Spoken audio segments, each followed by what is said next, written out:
Before the fame, before the fortune, before the name CR7 became a global symbol of greatness, there was a little boy on a small island, facing battles that the world never saw. Cristiano Ronaldo dos Santos Aveiro wasn't born into comfort or privilege.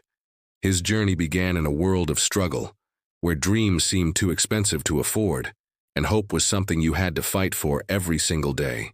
He was born in 1985 on the island of Madeira, Portugal, a beautiful place surrounded by the ocean, but far from the luxuries that define his life today. His family lived in a small tin-roofed house in Santo Antonio, a working-class neighborhood where everyone knew hardship. His father, José Diniz Aveiro, worked as a gardener and part-time kit man for a local football club. His mother, Maria Dolores, worked as a cook and cleaner, often taking multiple jobs just to feed her 4 children. They were poor, so poor that sometimes dinner was little more than scraps. Ronaldo once said, "We were hungry sometimes, but we were a happy family." It was love, not luxury, that raised him. But even as a child, he could see the toll that poverty took on his parents, the tired eyes, the unpaid bills, the quiet sacrifices. His mother once admitted she even considered abortion because she didn't know how they would feed another mouth. But fate had other plans. The world's greatest footballer was born out of a struggle for survival. From the beginning, Cristiano was different. While other children played for fun, he played with purpose. He didn't dream of being rich or famous, he dreamed of helping his family escape hardship.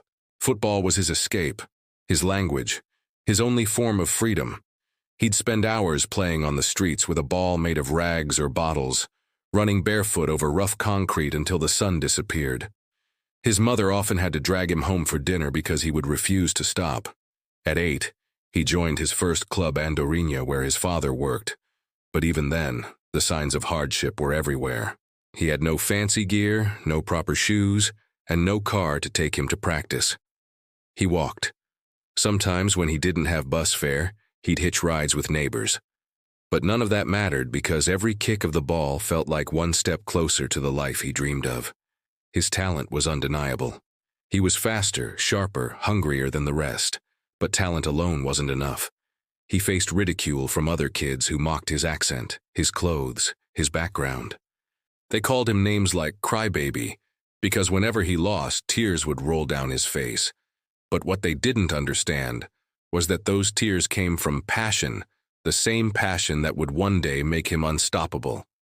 By the time he was 10, Ronaldo had outgrown Madeira. His skills were too big for the island, but his family was too poor to send him away. Still, his mother made the impossible choice to let her youngest son go to Lisbon to join Sporting CP's academy. She sent her child, barely 12 years old, to a city hundreds of kilometers away, with nothing but a suitcase and a dream. Lisbon was not kind. Ronaldo lived in the academy dorms, surrounded by older boys who came from better homes, who had more, ate more, and laughed more. He was lonely, just a child, missing his family, his island, his mother's voice. At night he'd cry silently into his pillow, wondering if he'd made a mistake. But every morning, he woke up with the same fire. I will make it. I must make it. He trained relentlessly. When practice ended, he stayed behind, repeating drills alone, running sprints in the dark. He was mocked for being too skinny, for his accent, even for his clothes. They laughed when he said he'd be the best player in the world. But Ronaldo didn't laugh. He believed it. Then at 15, life threw him its harshest test yet. Doctors discovered he had a racing heart condition, one that could kill him if he continued to play. His world collapsed. Everything he had sacrificed, every tear, every drop of sweat, it all hung by a thread. But Ronaldo refused to surrender. He underwent heart surgery, and days later he was back on the field. The doctors were stunned. But that's who he was, a fighter born from pain. Behind every training session, behind every goal he scored, there was a shadow, the shadow of hardship that followed him everywhere. He often went without enough food, sending what little he had back to his family. He missed birthdays, hugs, laughter, all traded for the dream of a better life. He was a boy forced to become a man long before his time. And then there was his father. Ronaldo loved him deeply, But José Diniz was a man broken by his own demons. Alcoholism haunted him, a slow poison that stole his health and his happiness. Cristiano watched helplessly as the man he admired most faded away. He promised himself that he would never follow that path, that his pain would fuel him, not destroy him. Every hardship became his training ground. Every tear became his teacher. The hunger that once came from poverty turned into hunger for greatness. When other players rested, Ronaldo trained. When others gave excuses, he gave effort. He built himself his body, his mind, his discipline, like a soldier preparing for war. And the war paid off.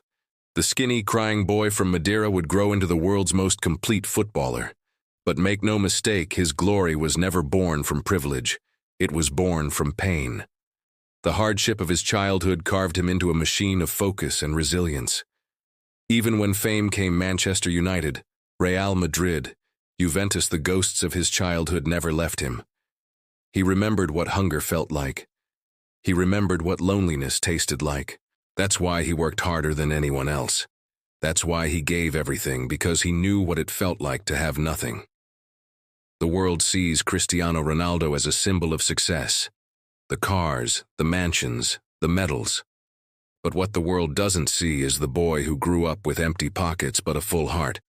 The boy who cried himself to sleep in a dorm room, missing home. The boy who nearly lost his dream to a heart defect. The boy who swore he'd make his mother proud. That boy became a man who conquered the world, but never forgot where he came from. He still calls his mother his hero. He still honors his father's memory. And he still trains like the kid who once played barefoot on the streets of Madeira. Because Cristiano Ronaldo's greatness didn't begin on a pitch, it began in struggle. His childhood was not a fairy tale, it was a storm. But that storm didn't break him, it built him. The untold hardships of his youth became the foundation of his empire. And every time he scores, every time he lifts a trophy, he reminds the world of one truth, that greatness is not given. It's earned through tears, forged in sweat, and born from the hardest days of your life. Cristiano Ronaldo didn't escape hardship. He became greatness because of it.